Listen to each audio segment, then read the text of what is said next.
This Dark Souls 3 series covers how to do all quests and missable content in order so that all choices and rewards will be available. For best results, follow this series from the start of Part 1. There will be spoilers in the form of important information, and as usual, useful timestamps can be found in the video description. At the end of Part 1, we had just arrived at the Undead Settlement location. In Part 2, we will be covering important quest lines to start or continue in the Undead Settlement, including those for Yoel, Yura, Greirat, Siegward, Irina, Egon, Leonhard, and Ludleth. The first thing we will do is find Yoel, and as a proactive warning, the only thing we will be attacking here are the starved towns. Starting at the foot of the high wall bonfire, we will walk down the stairs and then turn around, walking towards the area of the bridge that is beneath the bonfire. Make sure to defeat the two hounds near the overturned carriage so that they don't harm Yoel. Yoel is one of many lost pilgrims near the edge of the bridge.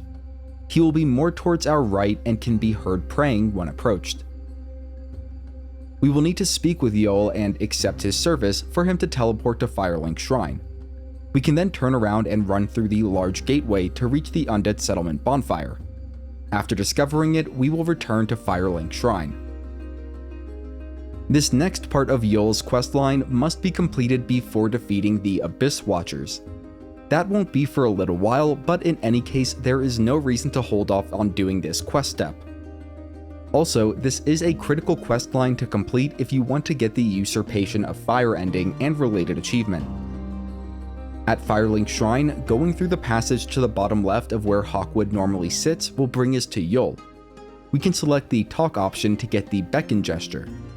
Next, we will need to accumulate 5 Dark Sigils from Yoel. To do this, we will select the Draw Out True Strength option from Yoel and choose a stat to level up. I would recommend Vigor in most cases. Doing this will give us a single Dark Sigil, which will allow us to start accumulating Hollowing levels upon death. To progress, we will need to die 2 times.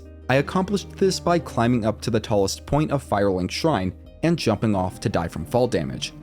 Jumping is performed with a left stick click while sprinting on controller, and you sprint by holding the dodge button.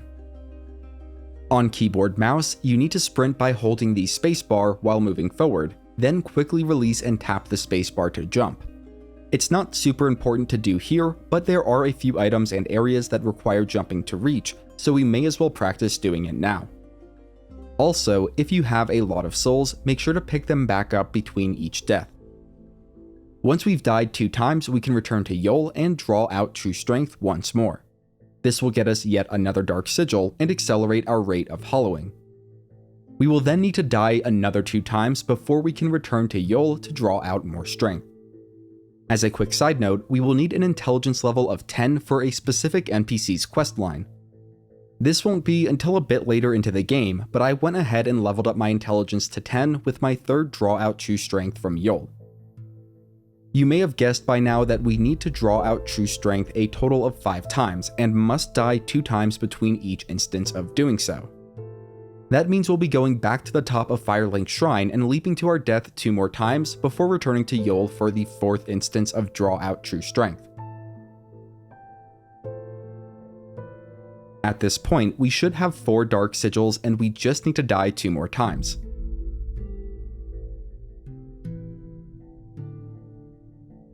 You can pause now to avoid spoilers.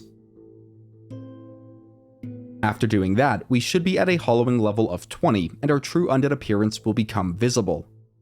With that, we can return to Yoel and draw out True Strength for the 5th and final time. If you want to talk with Yoel anymore, then now is the time to do it. Quitting out to the main menu and loading back in will cause Yoel to die. Nearby, a new NPC by the name of Yura will appear. She will have all the same items for sale that Yoel did, with some new additions. One of these items, the Londor Braille Divine Tome, can be given to one of 2 NPCs that we have not met yet. However, the first of these 2 NPCs, Irina, will experience a bad ending if we give her this tome, so we don't want to do that. Another important note is that there are a couple of ways to cure the Hollowing curse and remove the Dark Sigils that we've accumulated. However, if we do this, we cannot recover the lost Dark Sigils, and therefore will not be able to get the Usurpation of Flame ending. In addition, doing this will cause us to fail Yura's questline, locking us out of certain quest rewards. With that handled, let's start making our way through the Undead Settlement. Starting at the aforenamed Bonfire, we will move out and across to enter another building. Down the stairs and out on the balcony, there is a body hanging from rope with an item on it. After cutting it loose, we will drop down and pick up the item, Loretta's Bone. Just ahead, at the base of the burning gnarled tree, we will find another Estus shard. We'll then quickly move down the nearby stairs and open the closed door to enter another house. Dropping through an obscured hole will bring us to a hidden room that contains an Estus soup, along with the Warrior of Sunlight Covenant item.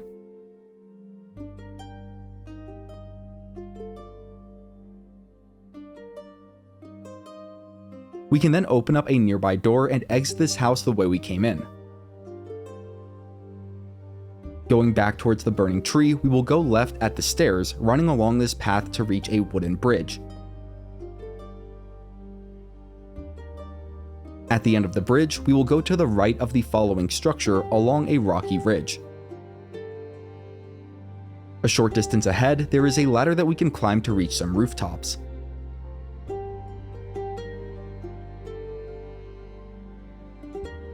At the top of the ladder, we'll move right along the rooftops to reach a secluded area. We don't want to attack the hollow manservant with the empty cage there. Instead, we can approach the cage and interact with it to be transported to a secluded area. There, we can speak with Holy Knight Hodrick, say "Indeed," and then exhaust all of his dialogue to first get the Mound-Makers Covenant item and then a homeward bone. We'll be able to return to this area eventually, where we can pray at the sacrificial altar to advance our standing with this covenant. However, for now, we can just use the homeward bone to return to Firelink Shrine. There, we can speak with Andre to reinforce our Estus flask once again. We should also upgrade our weapon of choice if we have enough materials to do so. After that, we can go speak with Greirat and give Loretta's Bone. In response, Greirat will let us know that we can just keep the blue tearstone ring that he gave us earlier. Next up, we'll go back to the Undead Settlement Bonfire and make our way back to the wooden bridge we crossed over earlier. This time, however, we will continue straight on the other side and move through several structures.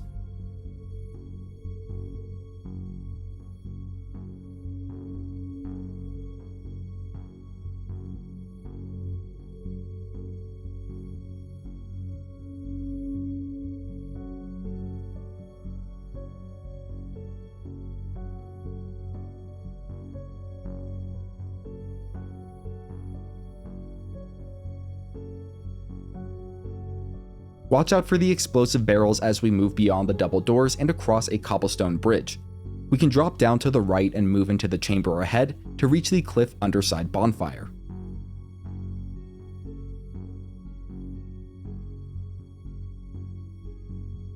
From there, we'll move out of the opposite doorway and climb to the top of this structure.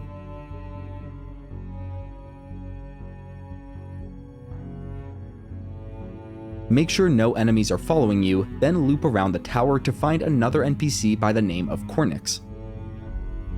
Speaking with him, we will need to ask to learn Pyromancy to recruit Cornyx to Firelink Shrine. Afterwards, we can drop down to the ground below and run past a jar-holding hollow manservant down a set of stairs.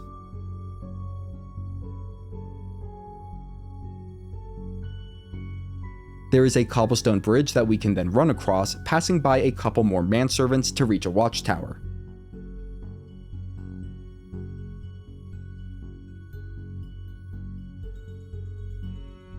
You may notice a friendly NPC named Egon to the left, and for now there is nothing that we can do with him. Instead, we will make sure no enemies are following us, then open the doors to the watchtower. As we approach the two-way lift, it will rise up to reveal another NPC by the name of Siegward. After exhausting all of his dialogue, we can step on the lift to activate it, then quickly step off it. An alternate part of the lift will lower into place, and we can step on that to reach the top of the tower. There will be a friendly giant NPC here, and we can make peace with him to get a young white branch. More importantly, he will now shoot giant arrows to help us rather than hurt us in a few specific areas. Before we continue Siegward's questline, let's take the lift down to the middle floor, then work the mechanism in order to access the bottom floor.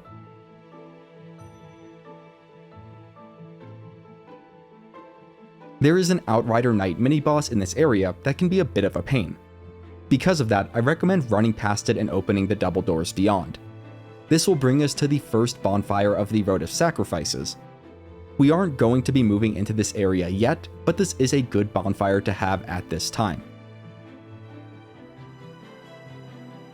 We can go ahead and rest if needed, then defeat the Outrider Knight if we want, but keep in mind that we can always return to do it later on. In any case, it will drop the Irithyll Straight Sword when defeated. Now is a good time to return to Firelink Shrine to spend our souls and speak with a couple of NPCs. First, we can introduce ourselves to Cornyx.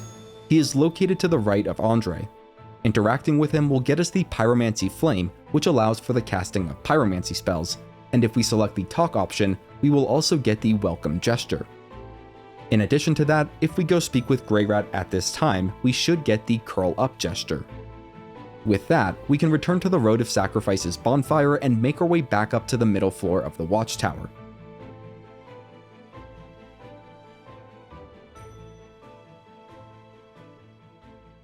We can then work the mechanism to start ascending towards the top of the tower. However, we will want to jump off near the middle of the journey up onto some wooden planks.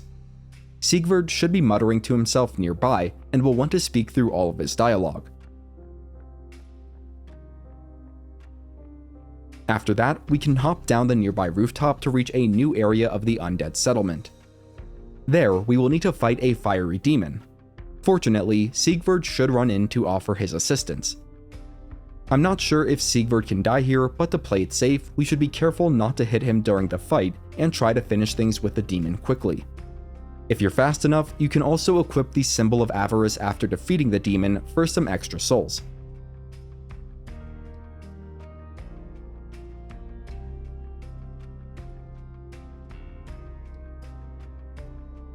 After the fight, we'll find Siegward and speak through all of his dialogue to get a Siegbrau, which we will want to save and not use. We should also get both the Toast and Sleep gestures.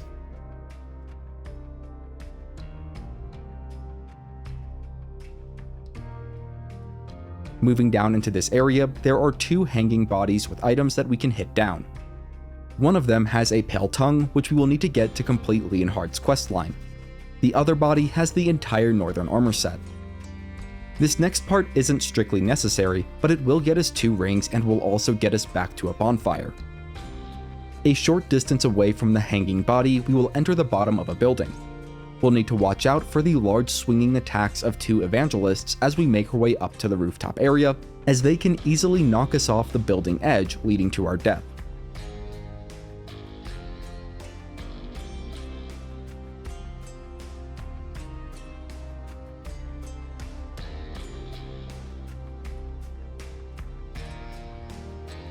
Near a crumbling portion of scaffolding, we will find Flynn's ring.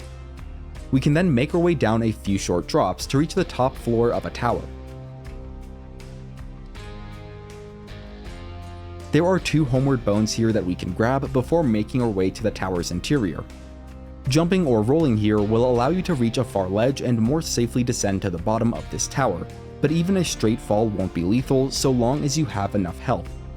Underneath some boxes is the Chloranthy ring, which is a very nice ring to have. There is also the Mirrah armor set nearby. Dropping down to the roadway below, you can run up the nearby set of stairs and return to the cliff underside bonfire if you really need to heal and replenish resources. However, if you can stick it out for a bit longer, we will just run along this road until we reach the bridge, then turn right to enter a small sewer system.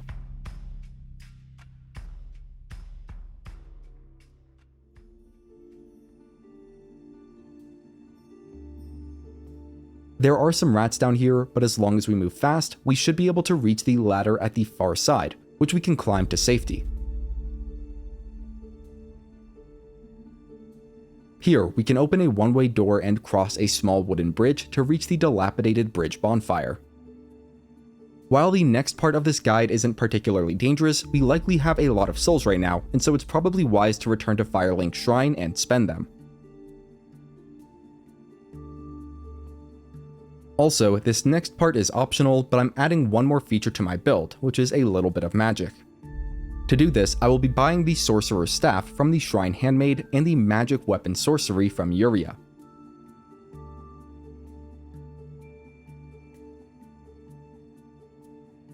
I will also be putting my next 2 or 3 levels into Vitality so that I can equip the staff and some rings without going over 70% equip load. Spells can then be attuned at any bonfire, and this particular one can be cast with the staff. I equip the staff in my offhand so that I can switch to it when needed, then use the left bumper to apply the magic weapon buff to my claymore in my right hand. Finally, I switch back to holding the claymore with 2 hands for maximum damage in combat. While embered, we can move a short distance from the dilapidated bridge bonfire to be invaded by the mad dark spirit of Holy Knight Hodrick. As you will see, the magic weapon buff does not add a ton of damage to weapon attacks. That being said, the damage that it does add can often result in requiring 1 less hit to defeat an enemy, and that is a pretty big deal. With all that said, defeating Hodrick here will get us a Vertebra Shackle, which we can eventually redeem at the Mound-Makers Sacrificial Altar to raise our standing. In any case, we will then move further down this main path to an area that is riddled with giant arrows. If you recall, these are the arrows from the giant that stands atop the Watchtower. Thanks to making peace with the giant, it will be shooting arrows at the enemies here and not us. This is one of those parts where we will need to jump. To the right of the tree with all the items nearby, we can jump across a small gap to reach a secluded area. Here, we will find our first Undead Bone Shard, which can be used to improve the restorative capability of our Estus Flask. Next, return to the tree with all the items and feel free to pick them up, then move up into the nearby cemetery. The main item we need to grab here is the Mortician's Ashes. In addition to that, we can also find the Cleric Armor Set. We will then want to leave the cemetery and go up through the nearby house. You can jump to the balcony from the top of the stairs if you want to grab the Great Scythe, but can otherwise just follow the path that leads out from the top floor and to a large stone building. There is a major boss in this chamber, but we will do a couple other things first before fighting it. For now, we can turn right at the intersection and open the pair of double doors from this side. This leads back out to the area near the cliff Underside bonfire. We will make our way back to that bonfire and travel from there to Firelink Shrine.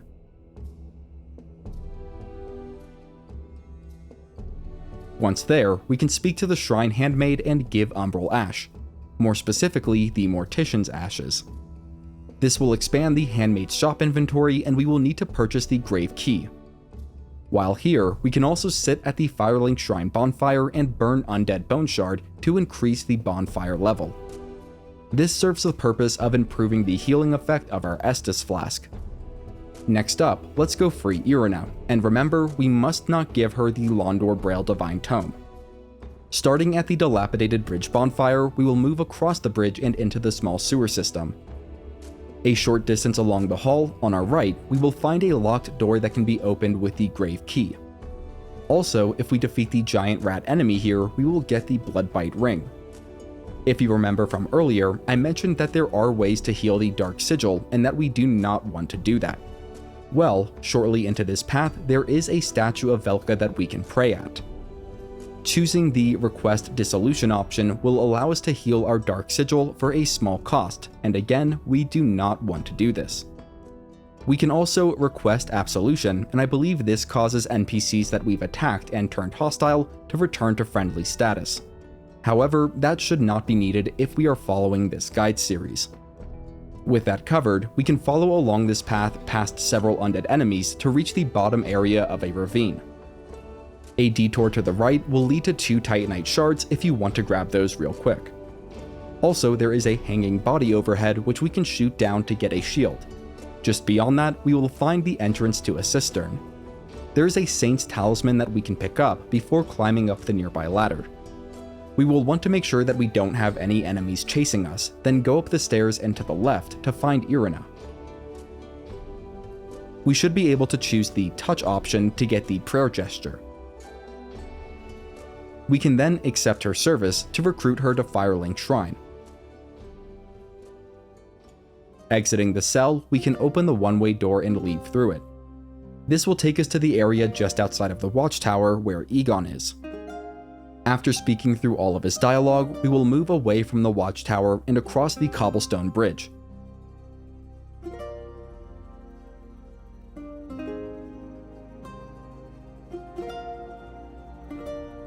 If you need to heal, you can make your way back to the cliff Underside Bonfire. Otherwise, we will continue moving straight along this path to the large stone building. All I want to say before getting into spoilers is that I recommend defeating the enemies near the boss before attacking it directly. Also, there are no friendly summons that I know of here. Finally, if you have the Symbol of Avarice, don't forget to equip it after defeating the boss. With that, you can pause now until defeating the boss if you want to avoid spoilers. For everyone else, the Cursed Rotted Greatwood is not a super difficult boss once you learn the trick to defeating it. We are specifically looking for the giant rotting pustules that can be found growing in specific locations on the boss. The first we will be going for is located on the belly. Once that is destroyed, we can quickly move over to the right and destroy the small cluster near one of its feet. At this point, the boss will destroy the ground, plunging us into a familiar pit below. Once down, we can move over to the left and destroy the cluster near the thigh of its other leg. The next cluster is a little bit harder to get at, and it's on the back of the boss. It is often out of reach, so we will need to wait for the boss to lean back to hit it with melee. Just watch out, as the boss has a habit of rolling back during this part of the fight. The final cluster will be in the front again near the belly. This time though, there is a large hand that has sprouted. The hand will try to grab and smash us often as we whittle down the remainder of the boss's health bar. I forgot to equip the Symbol of Avarice here, which was a shame because I missed out on 3,500 extra souls. That aside, upon our victory we will get the Soul of the Rotted Greatwood, which is one of those unique boss souls, along with the Transposing Kiln. We can discover the Pit of Hollows Bonfire, then travel from it back to Firelink Shrine. First of all, we can find Irina through the passageway that is to the right of the central hall. We can buy a ring from her as well as learn miracles. Again, we will have the option to give her the Londor Braille Divine Tome, but we do not want to do this. If you do end up doing that by accident, just don't buy any of the miracles that it adds to her shop. At this point, if we speak to Greirat, he will offer to go pillage the Undead Settlement. Sending him to do this will expand his shop inventory, but will also cause him to be temporarily unavailable at Firelink Shrine. This is a good time to spend our souls on leveling up, and I'm going to put another point into Vitality so that I can equip more rings without heavy rolling. If Hawkwood is here, we can speak with him to get a heavy gem. Keep in mind that you may need to speak with him several times before he hands the gem over. Going up the staircase, we can speak with Leonhard to get the lift chamber key, which we will use in just a moment. Before that though, we can go speak with Ludolith on his throne and give Transposing Kiln. After doing this, we can select Begin Transposition to redeem our boss souls for unique gear. Each boss soul can be redeemed for one of two rewards, but we only have one soul, so we can only get one of the two per playthrough. As far as which rewards you should choose, it is important to know that there is an achievement for acquiring all spells in the game, and there is also an achievement for acquiring all rings in the game. There is no such achievement for weapons or armor though. Because of this, I would personally recommend going for rings and spells over weapons when selecting rewards. With that covered, let's go complete the next step in Leonhard's quest. We will start at the tower on the wall bonfire and descend into the tower. Dropping down 2 floors, there should be a locked door on the other side of the room. We can open it with the lift chamber key and take the lift down.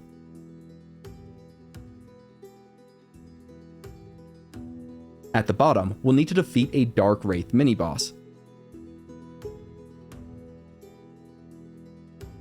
When defeated, it drops the Red Eye Orb. We can then make our way back to the bonfire, or just use a homeward bone to return to Firelink Shrine. Informing Leonhard of our success will get us the applause gesture. With that, we are ready to go to the Road of Sacrifices. Before going there, I suggest exploring the Undead Settlement and High Wall of Lothric areas to collect some Titanite shards. There should be 11 in total across the two areas. You can also farm the one hollowed manservant that is near the Dilapidated Bridge Bonfire for a 12th Titanite shard. That is enough shards to upgrade a single weapon to +3, which will certainly come in handy as we journey through the next major area. If you're having trouble or need any clarification on what was covered in this video, you can reach out to me in the comments where I will do my best to help. The Road of Sacrifices will be covered in part 3 of this series, which you can find over on my channel. And if you're new, consider subscribing. You're helping me feed my cat. Her name's Marshmallow. Have a great day. If you're here today, have a great Saturday and a great weekend. And as always, thanks for watching.